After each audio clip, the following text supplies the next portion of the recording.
qu'on est là ce matin. Amen. Oh, béni soit le nom de notre Dieu. Notre papa qui est toujours présent. C'est lui qui ne nous abandonne pas. Il est toujours au milieu de nous, qu'il pleuve, qu'il neige, qu'il y ait des vents, qu'il y ait des tonnerres. Notre papa est présent. C'est lui qui arrête le vent. C'est lui qui arrête les tonnerres. C'est lui qui enlève la paresse. C'est lui qui élève avec puissance. Et c'est lui qui nous relève lorsque nous tombons. Oh, nous allons glorifier encore ce Dieu ce matin. Le maître de temps et de circonstances.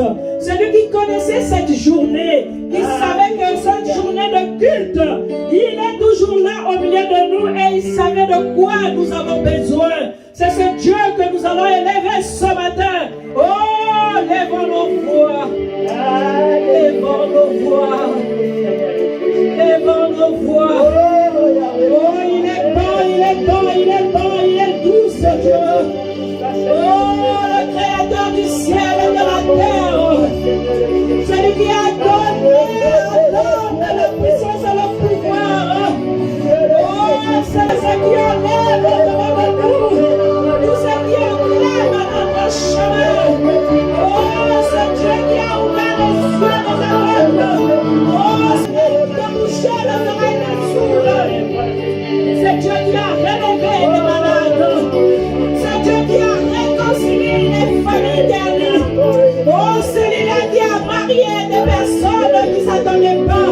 Oh, c'est Dieu qui accorde sa grâce à toute personne qui arrive à lui, qui s'emmène à un cœur pur. Oh, c'est ce Dieu que je glorifie ce matin.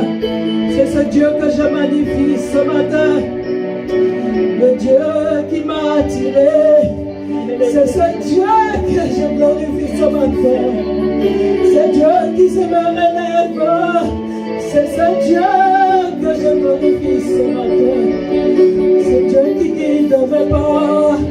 C'est ce Dieu que je glorifie ce matin. C'est Dieu, le bout de ses forces. C'est lui qui me relève comme l'aigle. C'est ce Dieu que je glorifie. C'est lui qui je témoigne tous les jours. C'est ce Dieu que je glorifie. C'est lui qui est assis sur son trône. C'est ce Dieu que je glorifie. C'est lui qui s'en ne change pas. C'est ce Dieu que je glorifie.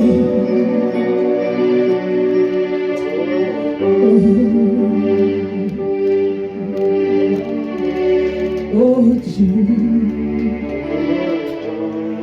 oh Dieu, visite-nous encore ce matin. Nous avons emmené nos fardeaux à toi. Père, nous avons besoin de toi. Chacun de nous est venu avec ses bagages. Il est venu les déposer à tes pieds ce matin. Père, nous avons besoin de se ressourcer. Nous avons besoin de se ressourcer, Père. Ressource-nous encore ce matin, car nous avons soif de toi. Nous avons soif de ta parole, Père. Nous avons soif de la consolation, Père. Console encore nos paroles. Remplis-nous de ta parole, remplis-nous de ta parole. Remplis-nous, Seigneur, remplis-nous, remplis-nous, remplis-nous, remplis-nous, remplis-nous, Dieu.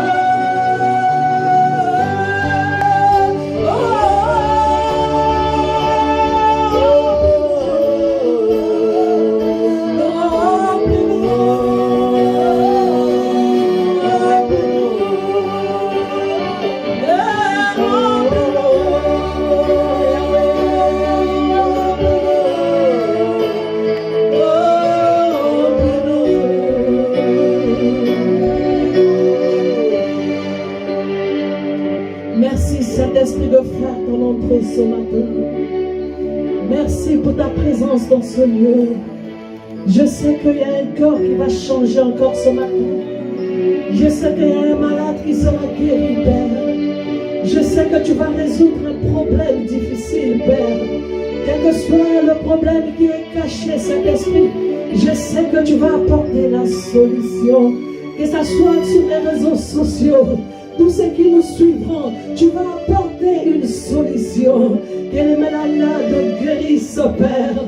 Que ceux qui ont besoin reçoivent, Seigneur. Visite chaque famille, Père. Visite chaque famille, Père. Visite chaque famille, Père. Oh, ils ont besoin de toi. Car dans chaque famille, Papa, il y a des challenges, il y a des problèmes, il y a des traversées difficiles. Mais Père, Saint-Esprit, visite chaque famille. Oh, Seigneur mon Dieu, que toute personne qui suivra, Seigneur mon Dieu, le cri de Père, qui puisse trouver sa récompense. Oh Dieu, oh Seigneur.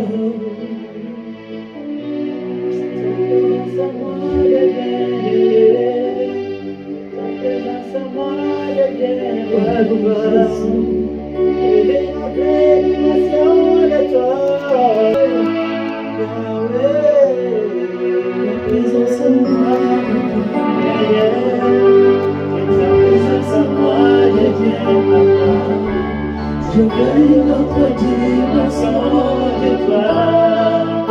Que ta présence est, que ta présence amour, que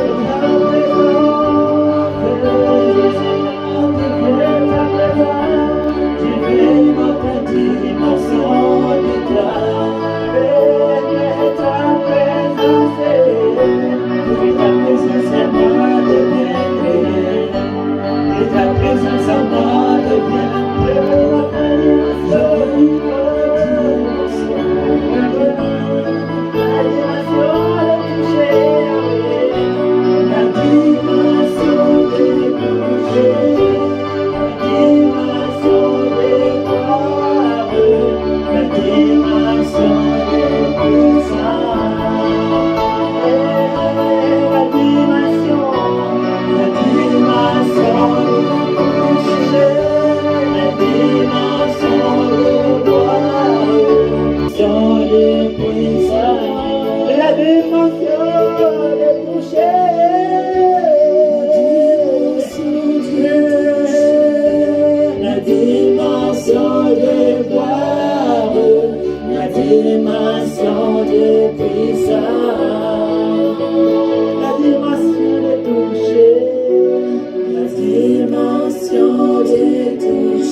Soit rendu à toi et à toi seul, Père. Parle encore à un cœur ce matin, Père. Édifie un cœur ce matin, Seigneur. Un cœur qui a soif, qui a l'oreille tendue pour t'écouter ce matin. Un cœur qui veut un changement. Parle à ce cœur ce matin. Merci de recevoir encore te remercier ce matin, Père. Merci de nous transformer, Père. Oh Seigneur, donne-nous la forme, oh Seigneur mon Dieu, afin que Père, que nous marchions selon ce que toi tu voudras. Merci Père pour tout.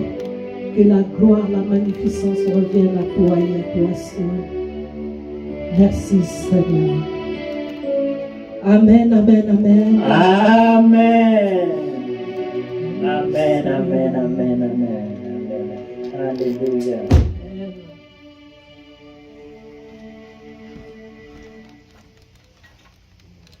Ce matin, nous allons parler de notre nouveau thème. Amen. Le thème de ce matin, c'est « Sors de la foule pour remporter ta victoire ». Sors de la foule pour remporter ta victoire. Il y a 3 mots importants dans ce thème. Il y a sort, la foule remporter. Sort ici vient du verbe sortir. Sortir qui dit quitter ou aller de chez soi, hors de chez soi. En grec, ça veut dire kianapao exo. La foule ici est définie comme une multitude de personnes réunies en un même lieu. Il y a un orateur devant et parle à la foule. En grec, ce mot foule veut dire oklos. La foule a pour synonyme gens, attroupement, personnes, ceux, beaucoup ou nombre. Et la définition de remporter, c'est quoi? C'est vaincre, gagner un prix. Parmi les trois mots définis, je veux m'attarder sur le mot foule. Nous allons aller lire dans notre écriture, dans le livre de Marc 10, de 42, donc verset 42 à 49. Je veux lire la parole de Dieu. Amen. Ils arrivèrent à Jéricho. Lorsque Jésus sortit de la ville avec ses disciples et une assez grande foule, Bartimée, le fils aveugle de Timée, était assis en train de mendier au bord du chemin. Il entendit que Jésus, fils de David,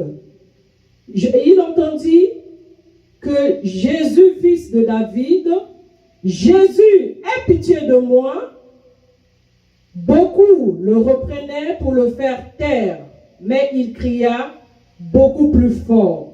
Fils de David, aie pitié de moi. Jésus s'arrêta et dit, appelez-le. Ils l'appelèrent, l'aveugle, en lui disant, courage, lève-toi, il t'appelle. Ici, je veux m'attarder, comme j'ai dit, sur le mot foule. Qu'est-ce que nous entendons par foule? Nous avons donné quelques définitions de ces trois mots, mais la foule en nous, on nous a défini comme une multitude de personnes réunies en un seul lieu. Je peux donner l'exemple pour des meetings politiciens ou des marches pour des personnes qui veulent revendiquer leurs droits. Tout ceci fait partie de notre société. Alors, si nous voulons l'avoir plus facilement d'une façon spirituelle, nous parlerons plus des campagnes comme campagne d'évangélisation, campagne de guérison, les groupes gospel, l'assemblée d'une église. En écoutant les deux exemples, il est très loin que ça soit semblable. Pourquoi? Parce que pour des personnes, par exemple, qui marchent pour, je vais prendre un exemple, lorsqu'un leader politique organise un meeting, il y a des partisans qui se rendent pour aller écouter ce que leur leader va leur dire. Mais ces partisans, lorsqu'ils vont, ils ont déjà une idée arrêtée que notre parti doit gagner. Nous devons mener campagne afin que notre parti soit victorieux. Ça sont les partisans du leader politique. Alors que lorsqu'il s'agit des campagnes de guérison, chaque personne qui apporte son fardeau, qui vient avec ses pensées, mais il y a d'autres personnes aussi qui ont des pensées perverses. Je vais prendre un exemple. Lorsqu'on part dans une campagne de guérison, parfois, dans les 100% des personnes qui sont présentes, il y a peut-être 10 personnes qui vont remporter la victoire sur leur guérison. Parce que ces personnes se sont bien préparées et ils se sont dit, là où je vais arriver, je veux aller chercher ma guérison, je vais aller chercher ce que mon corps est en train de désirer. Cette écriture que nous avons lue nous rappelle que Jésus, lorsqu'il rentra dans la ville de Jéricho, Jésus qui est une autorité divine, il fait son entrée le roi de rois. Ça veut dire dans cette ville de Jéricho, les habitants qui savaient déjà que Jésus devait arriver, il y avait déjà une panique totale. Les gens qui se préparaient, qui disaient, moi il faut que je sois là, je dois prendre mes dispositions, même si c'est le matin, même si c'est à minuit, même si je ne sais pas c'est l'après-midi, il faut que je sois prêt. Je vais prendre mes dispositions afin que Jésus me regarde. Donc chaque personne qui venait là avait ses pensées, qui venait là avait ses charges. C'est différent d'une autorité terrestre. L'autorité terrestre, lorsqu'il arrive quelque part, c'est pour du succès. Le peuple sort, il y a d'autres qui viennent pour se prosterner, il y a d'autres qui viennent seulement pour voir, oh, quel est son visage, je ne l'ai jamais vu. Ils ne viennent pas pour recueillir quelque chose d'important, mais ils viennent seulement pour donner du succès. Mais alors que Jésus, quand il vient, c'est pour libérer. Amen. Amen.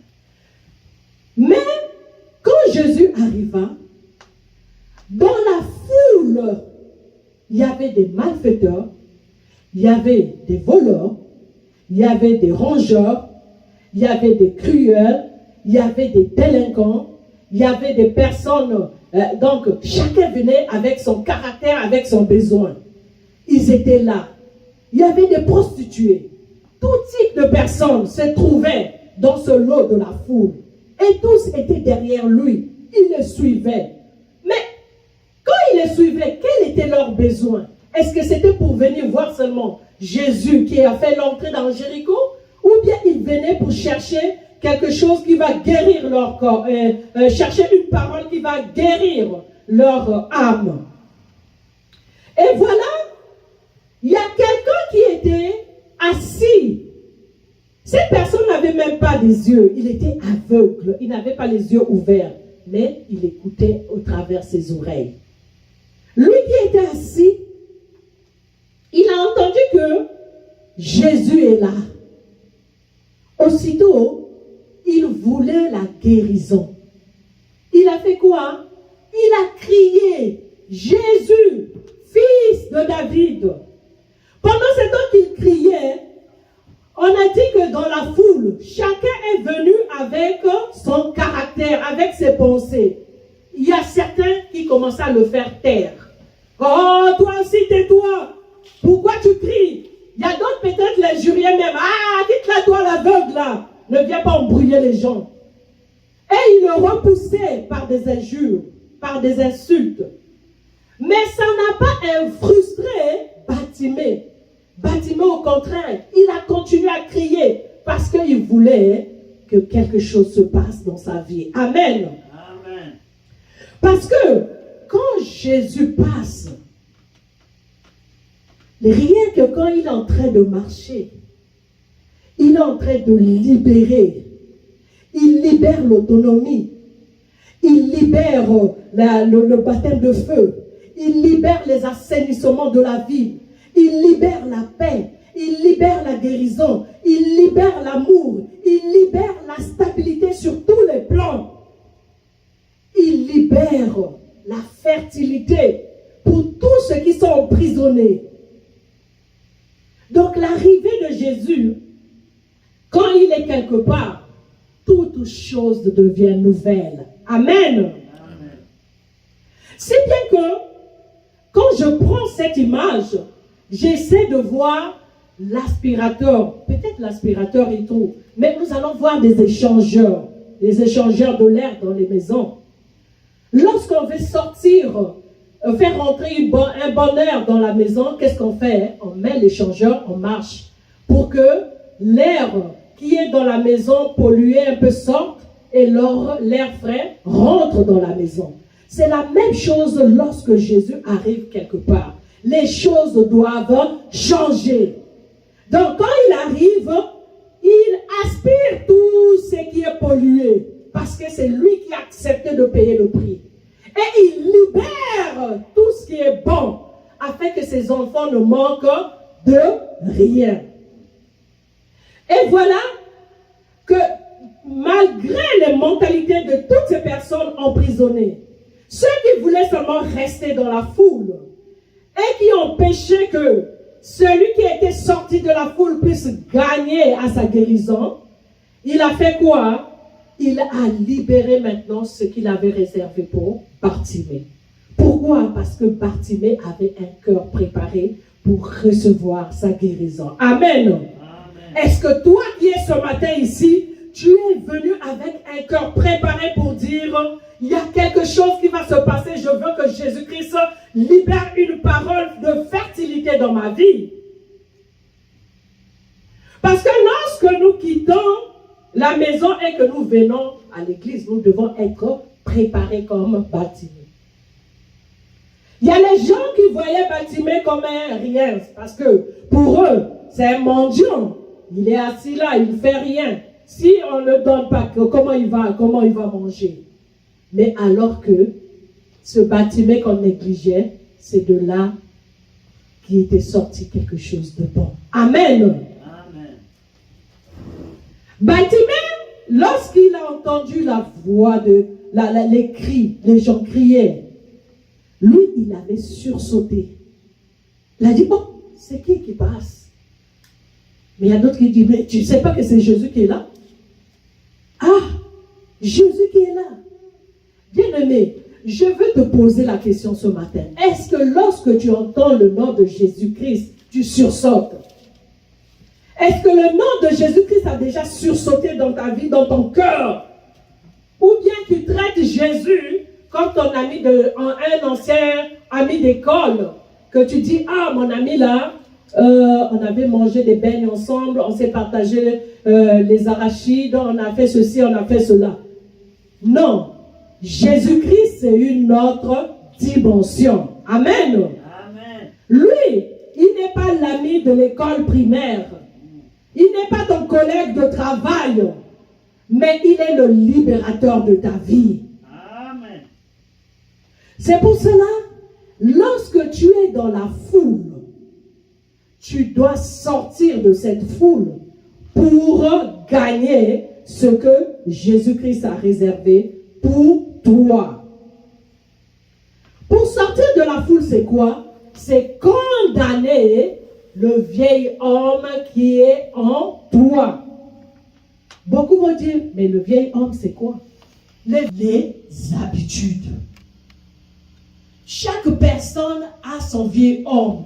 Là où il est comme emprisonné à cela, en aucun cas se séparer de cela. Il trouve quelquefois ce qu'il fait est bon. Il y a d'autres qui sont là à maltraiter des autres, qui maltraiter leurs femmes, maltraiter leurs maris, maltraiter leurs enfants, crier, à prier sur tout le monde. Tout cela, ce sont des vieils hommes. Un homme colérique, une femme colérique, ce sont des vieils hommes. Une personne avariste, ce sont des vieils hommes. Une personne ne veut qu'on entende que lui, ce sont des vieils hommes. Celui qui étouffe la sémence du Seigneur, ce sont des vieils hommes. Tout ce qui est en toi, quelquefois, dans ta vie, tu as vécu des choses difficiles. Une histoire qui avait bouleversé ton cœur, qui avait brisé ton cœur. Mais ce qui est en toi, tu ne l'as jamais réparé parce que ton âme est toujours emprisonnée dans cette situation. Ah, moi j'avais vécu ça. Il y a telle femme qui m'avait fait ça. Il y a tel homme qui m'avait fait ça. Ma mère m'avait traité ceci. Mon père m'avait traité ceci. Mes amis m'ont traité ceci. Moi, je ne vais jamais pardonner. Moi, quand je les vois, je dois même cracher sur eux. Je dois faire ceci. Ah, surtout celui-là. J'ai envie même qu'il meure. Ce sont des vieils hommes. Tu as ta femme dans la maison. Tu n'es pas capable de prendre soin de ta femme. Même pour manger, c'est difficile. Il faut que ta femme aille chercher pour peut-être... Il il y a les temps où ta femme n'est pas capable de faire quelque chose. Mais elle est obligée de le faire. Pourquoi? Parce qu'elle veut subvenir à ses besoins. Mais toi, l'homme qui s'est engagé, tu es un vieux homme. L'homme de la vieille nature. Toi qui s'habille, tu es enfant de Dieu. Je ne refuse pas. Il y a des façons d'accoutrement. Mais tu t'habilles comme une femme de rue. Je ne traite pas les femmes de rue qui ne savent pas s'habiller. Mais il y a des tenues que tu dois t'habiller. Quand tu te présentes devant le Seigneur, et lui, il sait que vraiment celui-là a compris la leçon. Mais tu ne peux pas être habillé comme un star. Et quand tu arrives quelque part, tu veux attirer l'attention. Ça, c'est le vieil homme. Tu traites toujours. Ah, la famille de mon mari me néglige. La famille de ma femme ne m'aime pas. Ah, cette femme, parce qu'il n'a pas donné des enfants, je n'aime pas. Non. Qui t'avait dit que Anne était rejetée? Ça, c'est le vieil homme. Tous tes employeurs sont toujours mauvais. Mes employeurs me maltraitent. Mes employeurs, surtout, il y a un là-bas, mon collègue de service. Il me fait ceci, il me fait cela. Est-ce que tu t'es regardé toi-même? Ce sont de vieils hommes. Bien-aimés, il faut abandonner l'esprit mondain, l'esprit charnel, l'esprit qui nous entraîne dans le péché superficiel dans nos cœurs. Aujourd'hui, nous avons remarqué tous les ambianceurs qui étaient dans le monde là, depuis qu'ils sont rentrés dans les assemblées, dans les églises, ils ont emmené l'esprit de fête dans les églises. Quand c'est les Saint-Valentin, on commence à organiser, on va faire la conférence des Saint-Valentin. C'est écrit où dans la Bible? Le Saint-Valentin, on a dit, prends ta femme, va au restaurant si tu vas aller fêter les Saint-Valentin. C'est la fête des amoureux, non? Ça veut dire chacun son chacun. Allez-y. Si c'est dans un restaurant, c'est vous. Si c'est dans un lieu touristique, c'est vous. Si c'est dans un lieu d'hôtel, c'est vous. C'est vous qui choisissez. Parce que pour ce temps-là, peut-être que vous avez des choses à régler. Allez-y les régler. Mais n'emmenez pas des fêtes dans l'église. Amen. Amen. Il y a d'autres qui voient maintenant, ah, il y a la fête des femmes. Nous, qu'est-ce qu'on va faire? Il faut qu'on emmène ça. On fait à l'église. Non, bien-aimé. L'église de Dieu n'est pas un marché. L'église de Dieu n'est pas un lieu de fêtard. Quand une église a un lieu a ses idées de fête, ça veut dire que, à quelque part, le vieil homme n'est pas encore mort. Amen. Amen. Je n'ai pas dit que les gens ne doivent pas fêter, non. Mais le lieu de l'église est un lieu sacré. Quand nous voyons à l'église catholique, qui va pouvoir monter même là où le prêtre donne la messe? Quand tu montes là, c'est qu'on a dit, toi tu es désigné, tu dois monter. Pourquoi? Parce que quand tu arrives, tu vois que, ah, il y a un sanctuaire, c'est comme ça, tu rentres avec le respect. Amen. Mais chez les protestants, vu que c'est ouvert à tous, on s'est dit, ah, est-ce que Jésus est là? Donc nous, on prend cette salle comme la salle de fête. Non, bien aimé. Sors du vieil homme. Amen. Amen. Tu dois abandonner le vieil homme et tu dois sortir de la foule. Quand tu veux sortir de la foule, il faut que tu apprennes à gagner la victoire. C'est comme un boxeur. Un boxeur, lorsqu'il a un combat qu'il sait que ce combat-là, je dois gagner la médaille d'or. Il fait quoi? Il s'entraîne. Il s'entraîne jusqu'à vider même son sang parce qu'il veut combattre et gagner. Il sait que quand je vais me retrouver sur le ring, le coup de poing que je vais donner à mon adversaire, là, c'est ça qui va me donner la victoire. Amen. Mais est-ce que, toi, chrétien, tu prends le temps de t'exercer pour dire que je dois garder mon corps afin que ce corps, que Dieu qui habite en moi, puisse me donner la victoire sur tous mes besoins. Sors de la foule. Je connaissais ceux qui étaient sortis de la foule. Zachée est sorti de la foule. Pourquoi? C'était un homme riche. Jésus a fait son entrée aussi dans Jéricho lorsqu'il a rencontré Zachée. Il y avait aussi la foule. Mais toutes les personnes qui savent que je m'attends à un bien de la part de Jésus, ils sortent toujours de la foule. Pourquoi? Parce que Jésus, quand il vient là, il te connaît déjà. Il sait que dans la foule, là, il y a tel. Tu ne peux pas te cacher. Mais il sait celui qui est prêt à le recevoir. C'est pour cela, le jour qu'il est rentré dans Jéricho, il y avait un homme riche assoiffé. Un homme riche qui voulait le voir. Mais il était de courte taille, de petite taille. Mais cet homme est allé monter sur l'arbre de sycomore pour pouvoir voir Jésus. Mais Jésus savait que dans le cœur là, il y avait un besoin. Et Jésus l'a dit, Zachée descend. Ça veut dire que la parole de Dieu n'est pas réservée seulement aux pauvres. La parole de Dieu est réservée aussi aux riches. Il y a certains riches qui sont là, mais malgré leur argent, ils ne sont rien.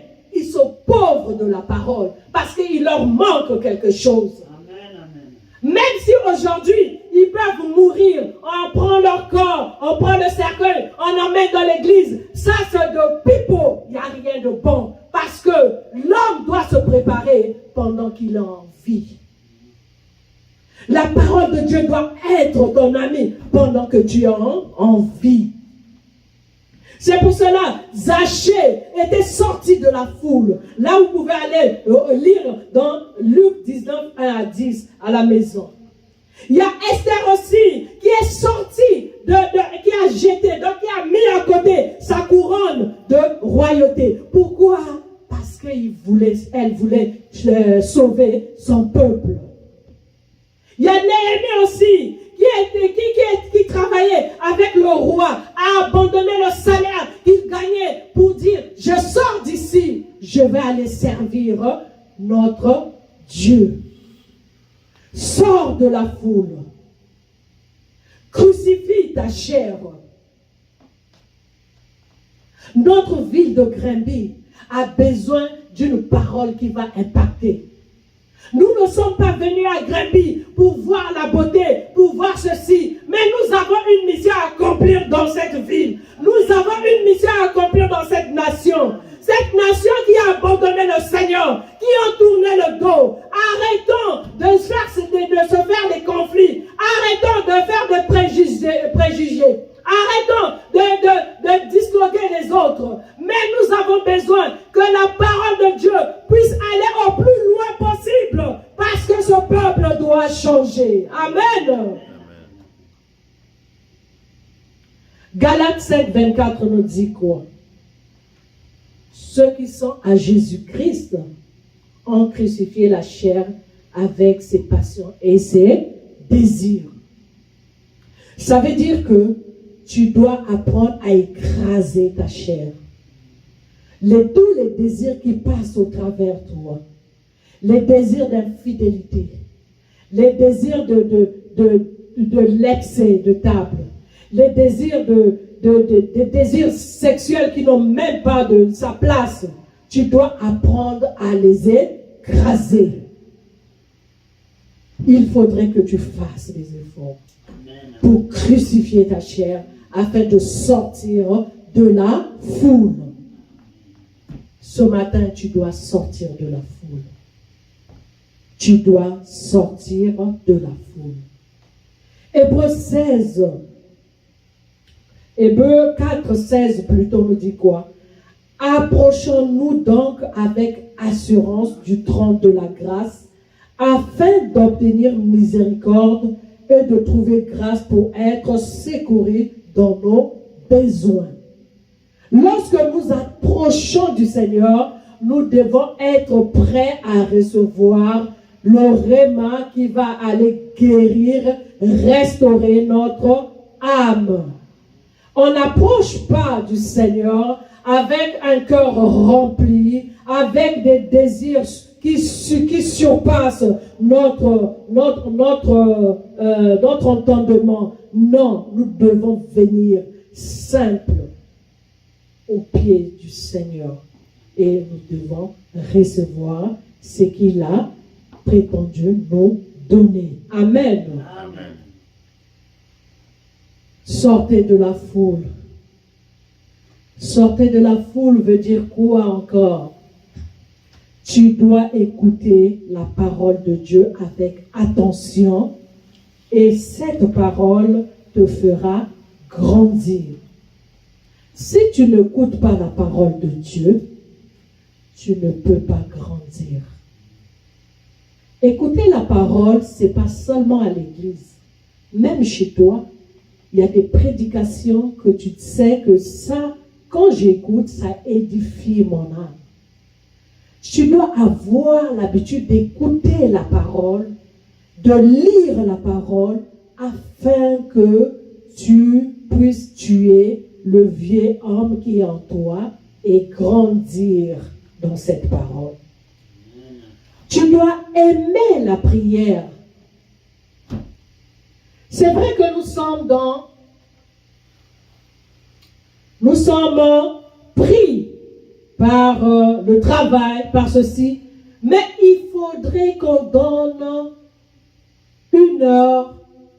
Toi-même, tu planifies, tu dis, moi, c'est à cette heure-ci que j'aimerais être en contact avec mon Dieu. Un enfant de Dieu ne peut pas passer une journée sans prier. Ou bien tu passes toute la semaine, tu pries pas, tu viens seulement te présenter le dimanche. Ça ne se fait pas.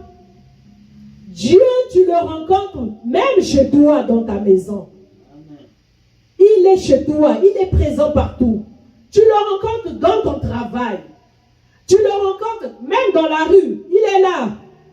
Parce qu'il arrive que tu es en train de marcher ou tu es quelque part, il y a la parole de Dieu qui est en train de retentir dans ton cœur. Ça veut dire qu'il est partout. Il faut aimer la prière.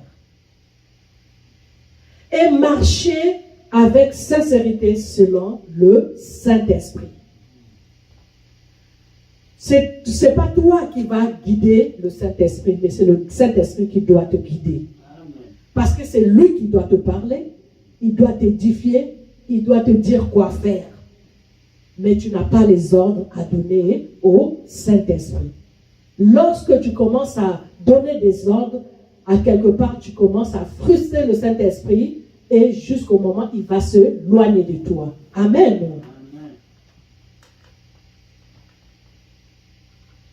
Je vais terminer par le psaume 74, verset 2, qui dit ceci: souviens-toi de ton peuple que tu as acquis autrefois, que tu as racheté avec la tribu de ton héritage.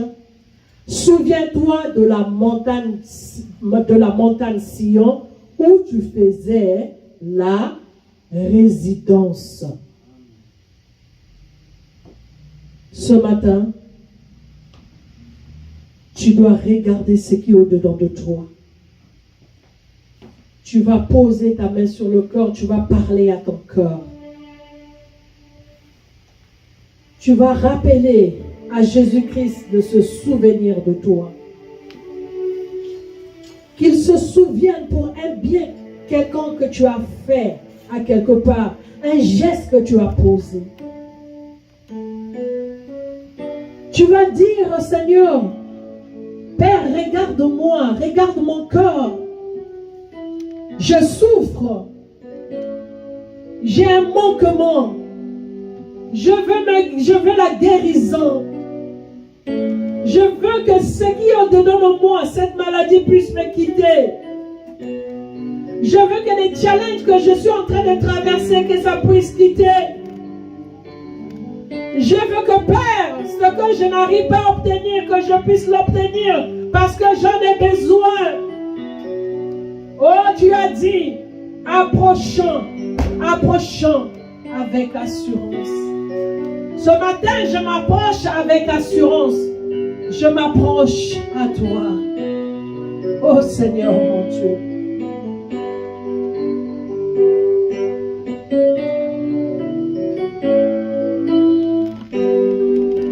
Les choristes vont conduire dans le chant. Oh Seigneur.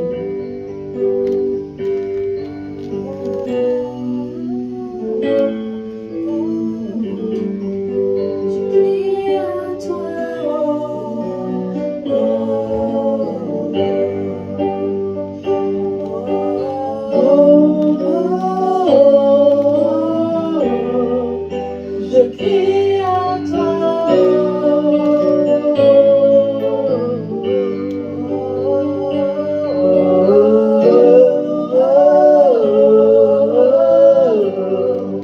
Je crie à toi. Je crie à toi.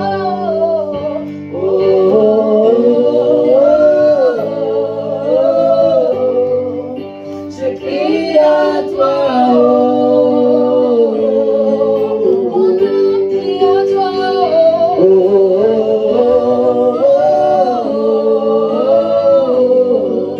Je crie à toi.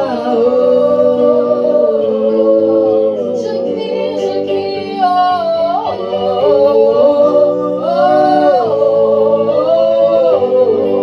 Je crie à toi.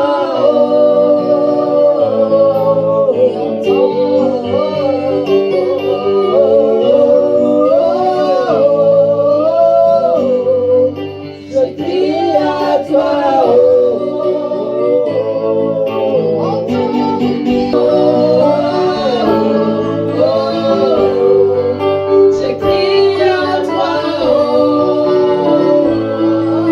Entends mon soupir ce matin. Je crie à toi.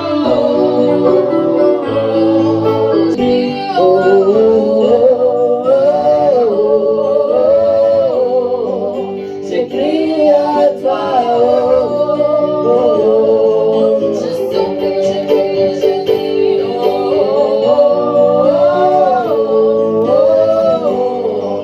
Je crie à toi. Je crie, je crie.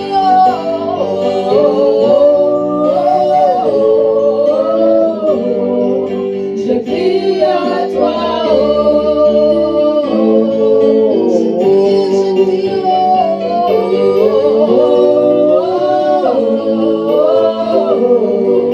Je crie à toi. Oh Seigneur, écoute un cœur qui est en train de crier ce matin. Un cœur qui est en train de soupirer ce matin. Un cœur qui a besoin que tu visites ce matin, Père. Aujourd'hui, il y a beaucoup de problèmes qui se passent dans les cœurs des hommes, Père. Oh mon Dieu, nous sommes les personnes que tu as créées, Seigneur. Père, regarde notre souffrance sur la terre. Toi qui as tout payé le prix, Père. Mais aujourd'hui, Seigneur, mon Dieu, il y a des personnes, Seigneur, qui ne veulent pas comprendre que, Père, c'est toi qui résous tous les besoins. Regarde le cœur de mon frère, regarde le cœur de ma soeur. Celui qui est malade, Père, qui cherche la guérison, comme Bartimée avait crié, fils de David, fils de David. Oh Père, il y a un cœur qui est en train de crier, un cœur qui cherche la guérison, une mère qui cherche les enfants, un foyer qui cherche la stabilité. Oh, il y a quelqu'un qui veut le travail, Père. Il y a quelqu'un qui est en train de traverser les temps difficiles. Que ce soit ceux qui sont dans les prisons. Il y a quelqu'un, Seigneur, dans sa maison, peut-être il est arrivé au bout. Il veut se suicider, Père. Oh, Seigneur, regarde ces cœurs qui souffrent. Ces cœurs qui sont emprisonnés. Ces cœurs qui vont se libérer, Père. Ah, Papa, accorde la guérison, Seigneur. Nous implorons ta guérison, Seigneur, Père. Ah, Seigneur, mon Dieu, ceux qui sont atteints de cancer, ceux qui sont atteints de diabète, ceux qui sont atteints de l'hypertension, Père, ceux qui sont atteints, Seigneur, Papa, qui ont des fibromes, qui ont des myomes, Père. Oh, Seigneur, mon Dieu, ils te cherchent, Seigneur. Des petits enfants, Seigneur, qui naissent avec les handicaps, oh Père. Il y a quelque part, il y a un bâtiment qui veut voir, Seigneur. Il y a quelque part, il y a un sourd qui veut t'entendre, Père. Ah, Seigneur, mon Dieu, mon roi. Oh, visite tous ces cœurs qui ont besoin de toi. Tous ces cœurs qui ont besoin de toi, Père. Ce matin, Seigneur, nous crions comme Bartimée, Père. Fils de David, visite ton peuple, Seigneur. Visite son peuple, Seigneur. Visite ce pays, le Canada, Seigneur. Visite le Canada avec toutes ses provinces, Seigneur mon Dieu. Il y a personnes qui sont en train de soupirer, car tu n'as pas abandonné Zachée, Seigneur. Il y a un riche quelque part, quel que soit son argent. Il est pauvre d'esprit, Seigneur mon Dieu. Ah, Père, visite, Seigneur mon Dieu. Visite, Seigneur mon Dieu. Regarde ceux qui sont dans les pays là où il y a des guerres, Seigneur. Ah, l'est du pays de la RDC, Père. Regarde comment le sang est en train de couler. Ah, Seigneur, les femmes violées. Oh, mon Dieu, mon roi, les enfants, Seigneur, qui sont en train d'être tués. Père, oh Dieu, visite, Seigneur, ce peuple. Visite tous les pays, Seigneur. Le continent africain, Seigneur. Le continent européen, partout, Seigneur, mon Dieu. Oh, Seigneur, nous avons besoin de toi. Ah, Seigneur, il y a des cœurs qui souffrent. Seigneur, mon Dieu, il y a des cœurs qui souffrent, Seigneur. Tu nous as appelés comme des missionnaires. Tu nous as appelés à porter la parole jusqu'aux quatre coins, Seigneur, de ce monde. Oh, Seigneur, mon Dieu, mon roi, que les serviteurs ne faillent pas à leur mission. Que les servantes ne faillent pas à leur mission. Quel que soit l'état de combat, mais qu'ils puissent se relever. Car tu as besoin. Tu as besoin, Seigneur. Il y a quelque part, il y a un Éthiopien qui n'a pas encore écouté ta parole. Ah, mon Dieu. Ah, Seigneur, visite, Seigneur. Visite, Seigneur, mon Dieu. Visite, Seigneur, mon Dieu. Guéris les cœurs orgueilleux, Seigneur. Guéris les cœurs meurtriers, Seigneur. Guéris les cœurs qui sont pleins d'injustice, Seigneur, mon Dieu. Ah, Seigneur, que ta parole traverse, Seigneur. Ah, Yahweh. Yahweh. Merci, Seigneur. Merci, Jésus. Je crie à toi.